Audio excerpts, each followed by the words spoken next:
Agora é o Evangelho do amor, da graça, da consolação, do conforto, da profecia da vida. Eu espero que você abra o seu coraçãozinho com toda a sua alegria para receber o Salmo 55. Salmo 55, dê uma olhada aí.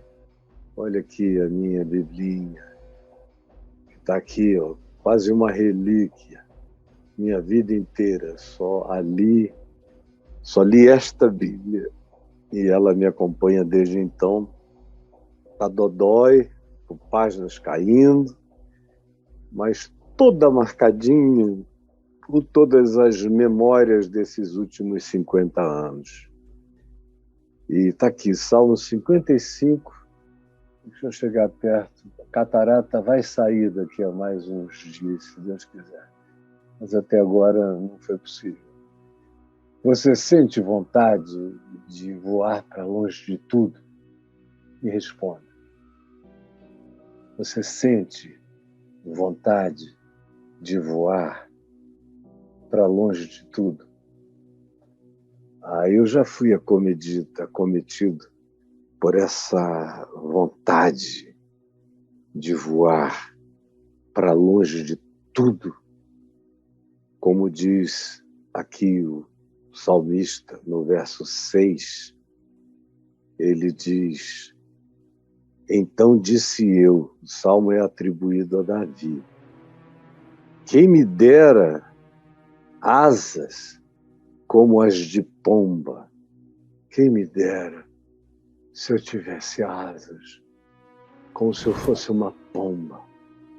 Uma coisa interessante é que, de vez em quando, os salmos e os personagens bíblicos, em geral, se identificam com algum animal da criação, dependendo do seu estado de espírito. Davi diz, sou como um passarinho solitário, ou sou como o pelicano em o deserto, ou sou como a coruja das ruínas, ou sou como uma gazela com sede, bramindo pelas torrentes das águas. Ele vai usando exemplos os mais variados. Até Jesus diz, quantas vezes quis eu reunir-te como a galinha. Então aqui, nesse dia, nessa hora, nesse momento, o sentimento presente no coração desse salmo atribuído a Davi é esse de quem dera eu pudesse voar para longe da minha agonia. Quem dera. Você pode repetir isso comigo? Quem dera eu pudesse voar para longe da minha agonia. Aí ele prossegue e diz o seguinte: voaria até achar um pouso, um lugar de descanso para estar. Eis que eu fugiria para longe e ficaria no deserto, me afastaria de tudo, dar-me-ia pressa em abrigar-me do vendaval e da procela. E ele não está falando de fenômenos naturais, de ventos poderosos, ele está falando de outros vendavais, de outras procelas, mas que o tinham deixado nesse estado de quem quer desaparecer. Você me diga, quantas vezes na vida você já teve vontade de sumir de tudo? Até mesmo de fazer a sua vida sumir da terra. Até mesmo vontade de morrer, de desaparecer. Quantas vezes seu coração já disse para mim, deu. Para mim, chega. Eu não aguento mais.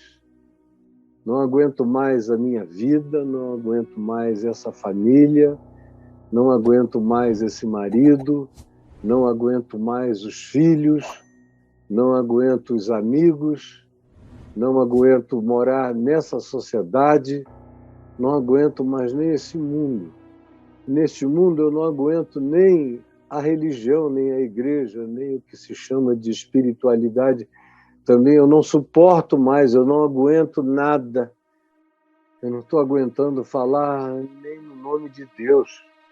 Até o nome de Jesus está me causando urticária, de tão traumatizado que eu estou pelos íntimos.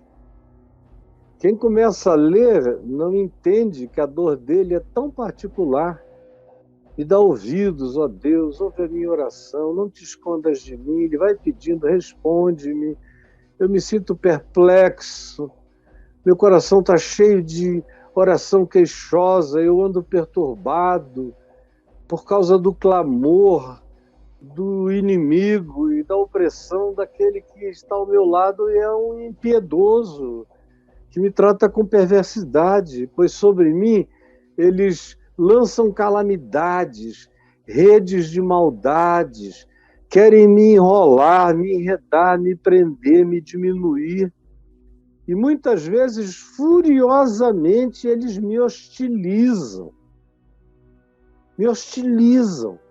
Minha alma se sente em estado de hostilidade. Então, estremece-me no peito o coração. Eu tenho taquicardias, arritmias. Eu me sinto num estado de desconforto, de insegurança. Meu coração tremula. Terrores da morte me salteiam. Eu sou empurrado. Tenho trumpetings de angústias que me fazem dar aqueles saltos, tomar fôlego de susto do nada. Basta eu me lembrar do que me rodeia e do que eles sentem.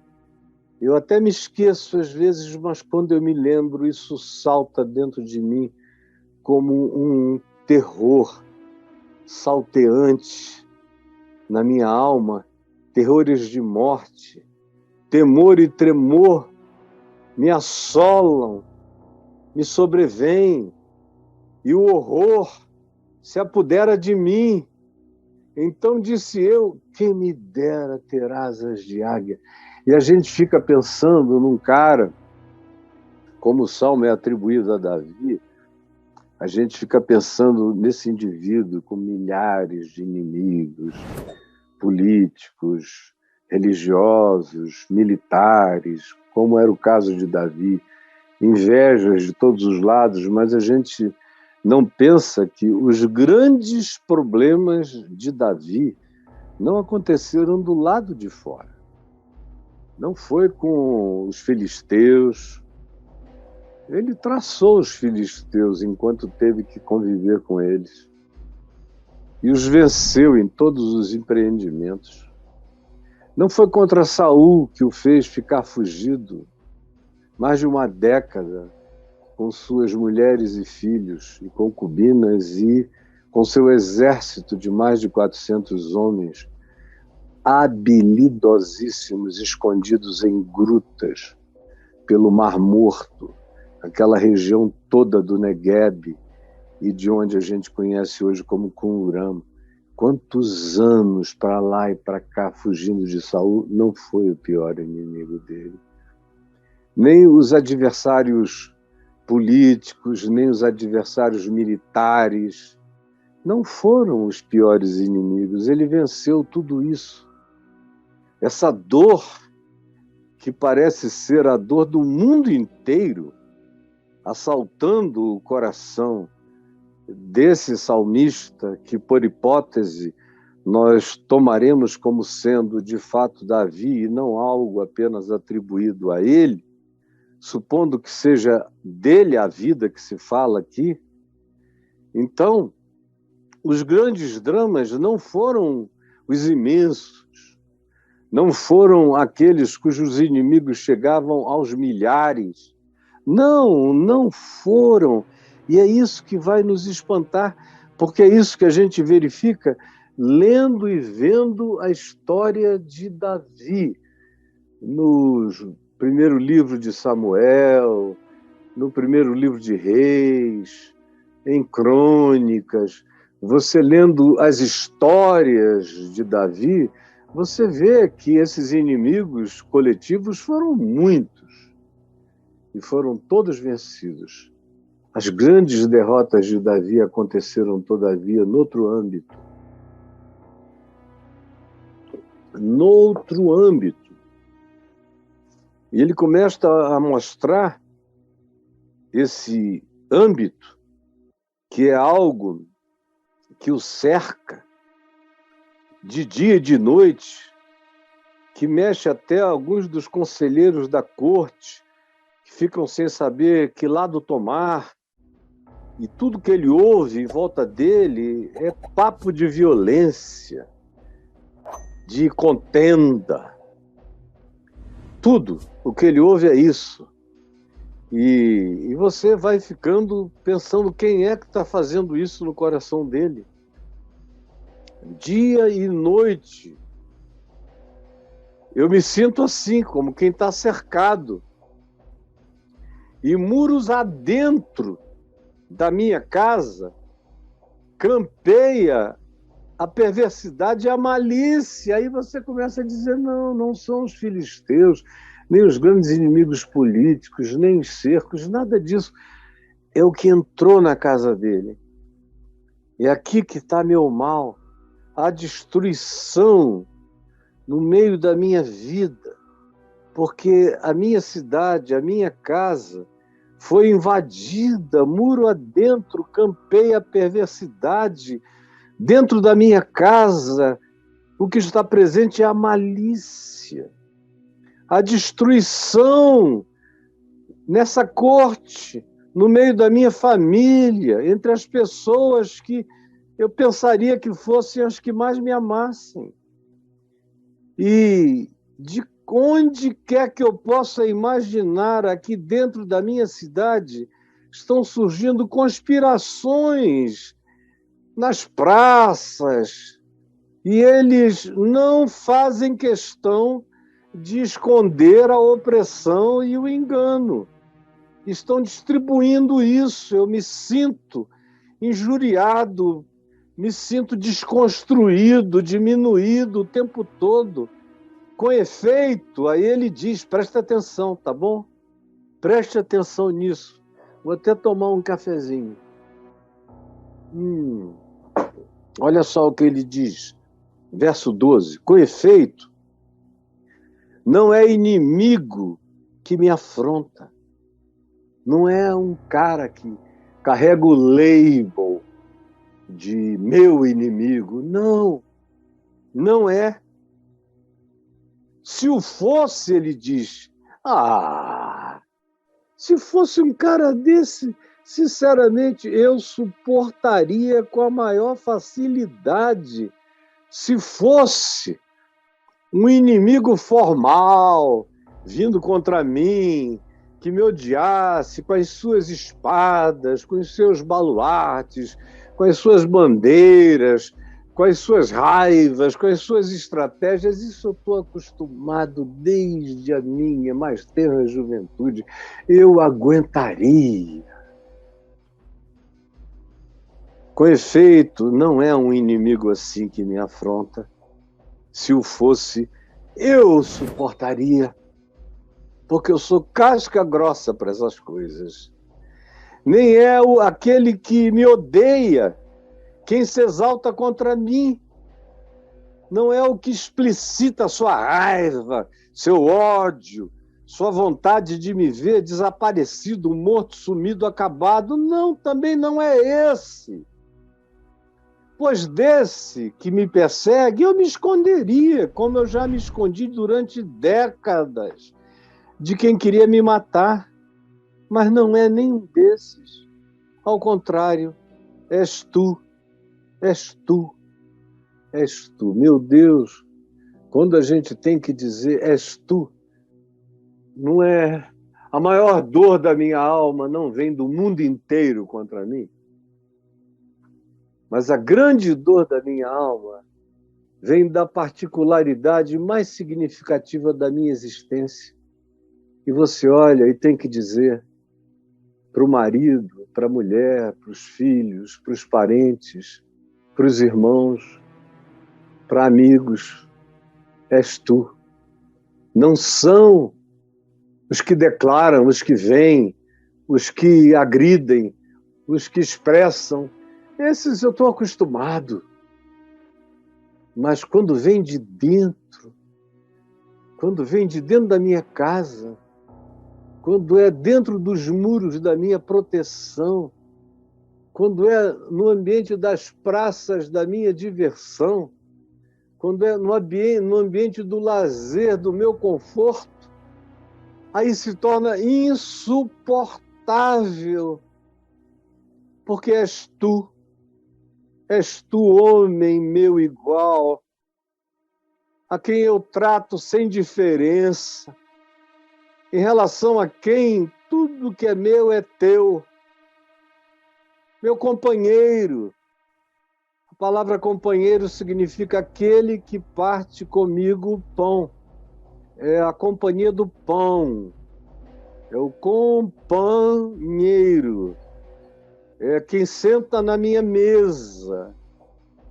E tu que és íntimo amigo, em quem eu confiei os meus segredos, a quem eu entreguei as minhas intimidades, minhas dores, minhas fragilidades, minhas angústias, meus temores, és tu.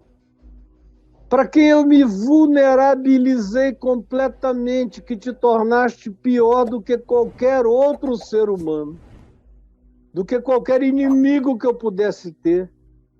Tu não lembras como juntos nós andávamos e nos entretínhamos, e nos divertíamos, e brincávamos, e trocávamos anedotas e piadas, e ríamos? És tu, a quem eu dei o melhor da minha vida e de quem eu pensei que estava recebendo o melhor da vida, meu íntimo amigo. És tu.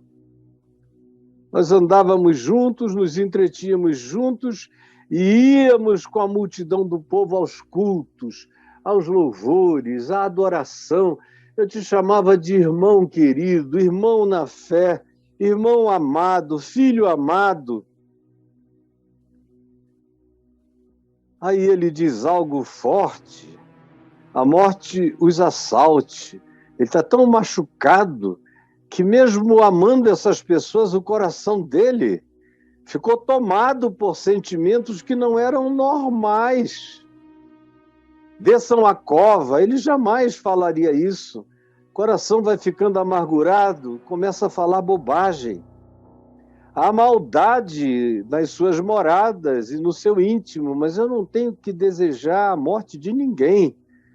Davi ainda não sabia disso, mas eu já sei, porque eu vi muito depois dele e eu creio no filho de Davi, que é Jesus, que me ensinou a olhar a vida com olhos melhores do que os de Davi.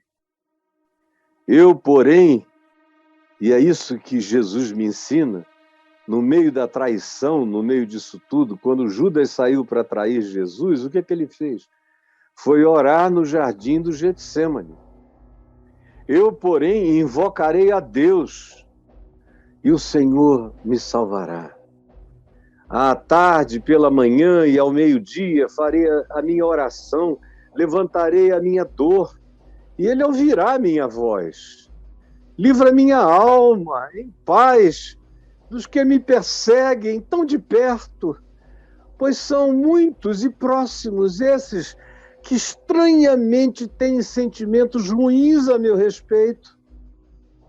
Deus ouvirá e lhes responderá. Deus ouvirá e lhes responderá. Falará com eles.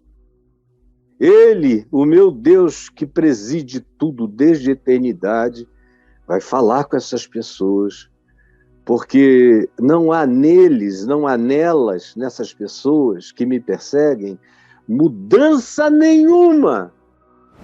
Ele está aqui dizendo: eu faço tudo que eu posso para ver se eu encontro mudança, se existe sinal de esperança, se eles estão em algum processo de metanoia, se existe chance de conversão para a atitude deles em relação a mim. E ele diz, eu não sei o que está acontecendo, porque eu olho e eles são os únicos que não mudam nessa vida. Eles não mudam nunca. Você já viu isso acontecer? Me fale. Você já viu isso acontecer? Talvez esteja acontecendo com você, na sua casa, entre seus filhos e com seu cônjuge. Você ora, faz o seu melhor, mas eles não mudam nunca. Não há neles mudança nenhuma. E nunca eu vejo que eles se enterneceram por Deus, que um quebrantamento os acometeu. Eles continuam imutáveis. E essa minha angústia, porque entra ano, sai ano, e eles não mudam a atitude. Tal homem entendeu, estendeu as mãos contra os que tinham paz com ele. Estava todo mundo buscando paz, eu buscando paz, dando a minha paz, mas ele estendeu a mão contra a paz, contra a oferta de pacificação. Ele não quer, de modo algum a deseja. Ao contrário, ele se insurge contra isso tudo. E eu, porém, não desistirei de trazer a Deus a minha oração e de pedir que Deus fale com eles, mesmo que neles não haja mudança. Porque eu sei que a sua boca é mais macia que a manteiga. Quando eles chegam perto, eles falam que dá vontade de botar para dentro. Aquela manteiga molinha, gostosa, eu adoro, meu Deus, bem natural. Ai. E eles, quando eles falam, se você não souber quem eles são e o que eles estão fazendo, você pensa que dali não procede mal nenhum, porque a boca deles é mais macia que a manteiga gostosa. Porém, no coração, eles carregam guerra, planos hostis, um olhar invejoso, maldoso, perverso. É triste quando alguém está experimentando e vivendo alguma coisa assim. Triste, horrível. Você está vivendo algo desse tipo? Quando as palavras dessas pessoas são mais brandas do que o azeite de oliva, extra virgem, aquela coisa deliciosa. Contudo, as palavras deles, conquanto sejam brandas, num tom de azeite extra virgem, que dá vontade da gente molhar para comer, contudo, são espadas desembainhadas, é tudo disfarce da maldade. E aí quem escreve esse salmo, depois de constatar tudo isso,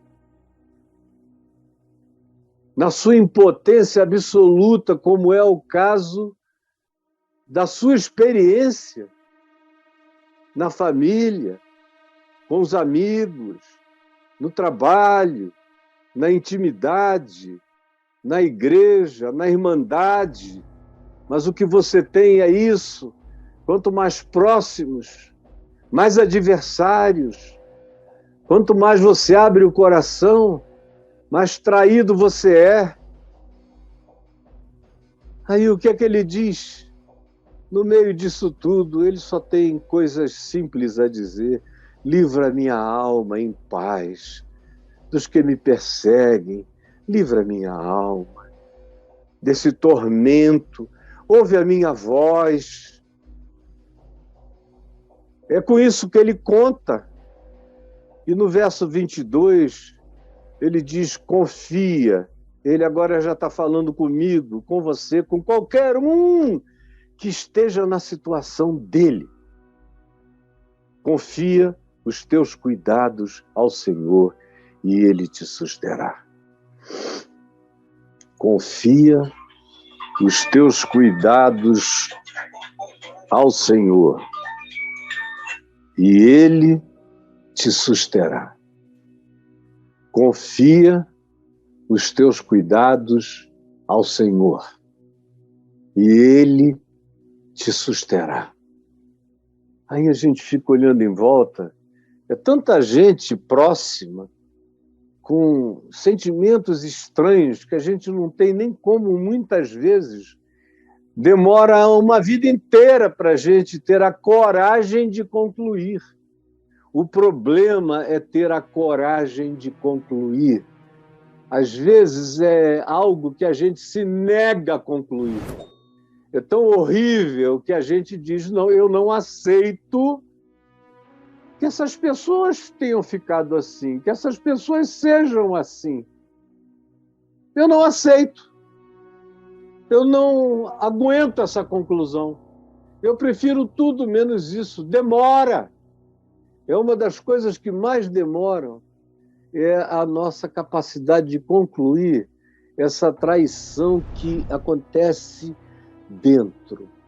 dentro dos muros, com os amigos, com os parentes, com aqueles com quem a gente tem estado de entretenimento, confiança, com quem a gente pensa que eventualmente possa passear, mas não é assim que acontece. Não é assim que acontece. Ao contrário. E a gente se assusta quando seja a saída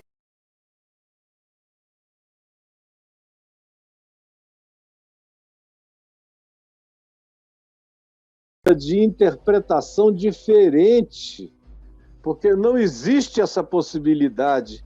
Só existe isso agora. Confia os teus medos, os teus cuidados ao Senhor. O problema é que tem gente que usa a expressão o Senhor, mas não confiam no Senhor como Senhor. É só um termo, um nome, uma nomenclatura, mas ninguém confia nele. Esse homem aqui confia. E confia tanto que ele não estendeu a mão para fazer ao mal a ninguém da sua casa, nem da sua proximidade. Eles estenderam a mão contra Davi, até o seu filho Absalão. E tantos amigos, generais, conselheiros, gente próxima, gente que comia na mesa dele todo dia, a vida toda. Chegou a um ponto em que ele se viu cercado de inimigos íntimos. Aí ele diz, a quem quer ouvir, a quem quer que esteja na mesma situação, fala comigo, fala com você. Confia os teus cuidados ao Senhor. Confia os teus temores, os teus medos, as tuas angústias, os teus sobressaltos.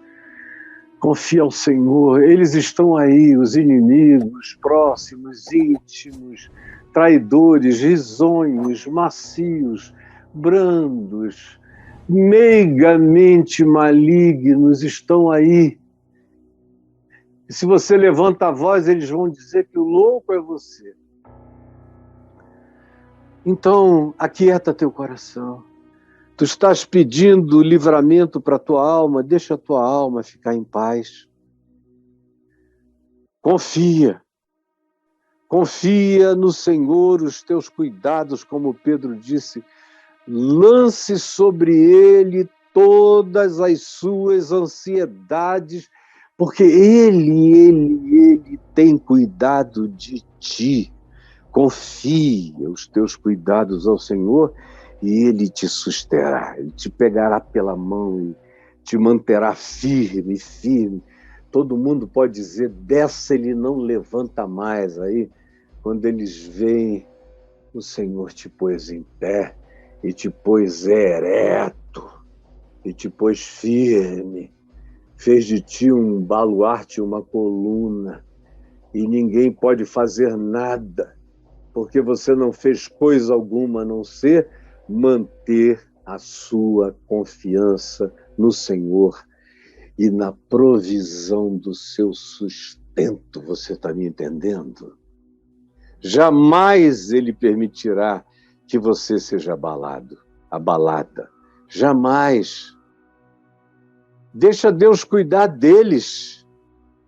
Deixa o juízo e a justiça de Deus tratar deles. Isso não tem nada a ver contigo. Fica longe disso, para que o teu coração não se corrompa. Não faça oração contra ninguém. Não faça oração contra ninguém. Repita aqui comigo.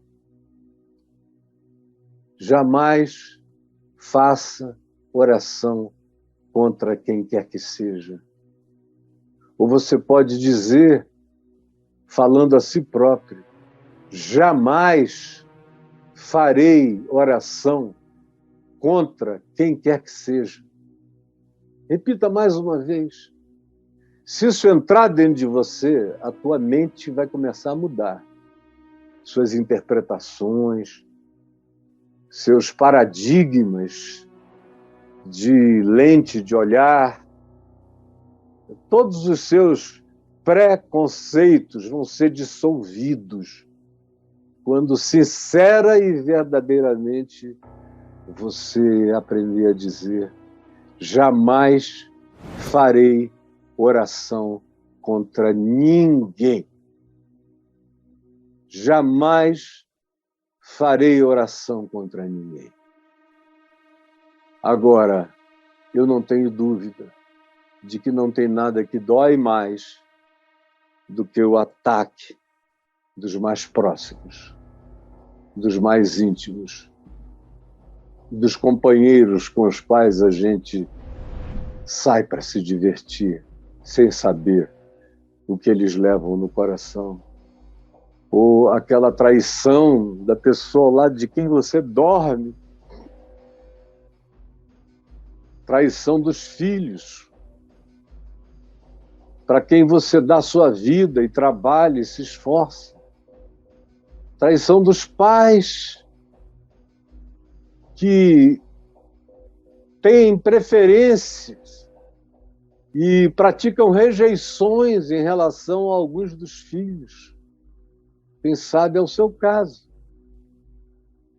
Ou aquela quantidade de amigos risonhos, macios, manteigosos, azeitosos, que parecem maravilhosos para happy hour, mas que têm um coração cheio de inveja amargurada e de desejos perversos sobre a sua vida. E você foi percebendo, notando, demorou tanto tempo para a ficha cair, mas caiu. E agora a tentação é ficar com ódio, é ficar com raiva, é ficar igual a eles. Cuidado, porque a companhia da maldade carrega o poder de nos tornar semelhante ao perverso. Cuidado, porque a companhia da maldade carrega o poder de nos transformar em gente semelhante ao perverso. Toma cuidado. A perversidade dos outros tem o poder de perversificar a existência da gente. Tome cuidado para que nada disso cresça no seu coração. Jesus, eu disse essa palavra de vida, de conforto, de graça, de poder, de paz, de fé, de força, de escudo, de saúde mental, de coragem para viver, de força para se erguer, de determinação para continuar e de alegria para enfrentar o que quer que seja, sem nos deixarmos contagiar pela maldade, mesmo que aconteça no coração dos mais próximos, dos mais íntimos, mesmo que aqueles que são os filhos e os amigos do nosso entretenimento se transformem nos inimigos mais dissimulados, guarda o nosso coração em paz, não nos deixa imitá-los e nem ficarmos amargurados e ressentidos, para que não nos tornemos objeto de juízo, como o juízo que eles próprios invocam sobre si mesmos à medida em que vivem desse modo. Salva-nos de sermos absorvidos pela maldade deles e de nos tornarmos semelhantes. Ajuda-nos a mantermos o coração confiante no teu amor, na tua graça, na tua justiça e no teu livramento. É o que eu te peço de todo o meu coração, em nome de Jesus. Amém e amém.